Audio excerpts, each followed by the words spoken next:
Before I decided to follow Jesus, I was really trying to be perfect.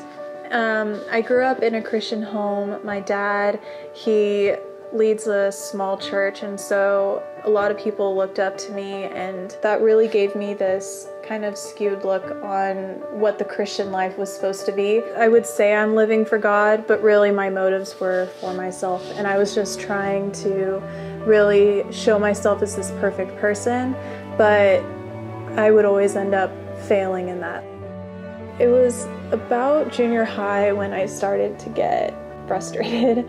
My small group leader at the time, I remember it was a Sunday, she pulled me aside and I just opened up to her about how confused I was, how frustrated I was about not being perfect. And she showed me what Challenge calls the bridge illustration. And she said, we are on one side and God is on the other. And no matter what we do to try and be perfect, we can never get to that other side on our own. And then she drew a cross in the middle, connecting the two sides, wrote Jesus on it, and it's like any bridge. You just have to make that decision to cross it.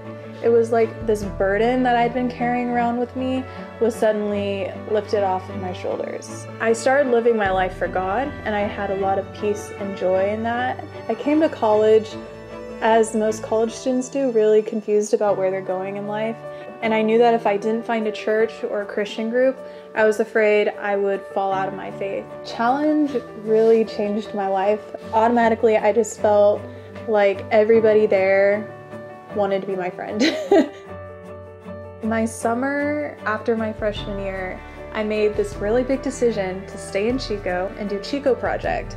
I started learning a lot of just what it means to be a college student and following God, like learning to have the courage to turn to the person next to you and be like, hey, do you want to go get coffee and talk about Jesus? Like, I never had the courage to do that before.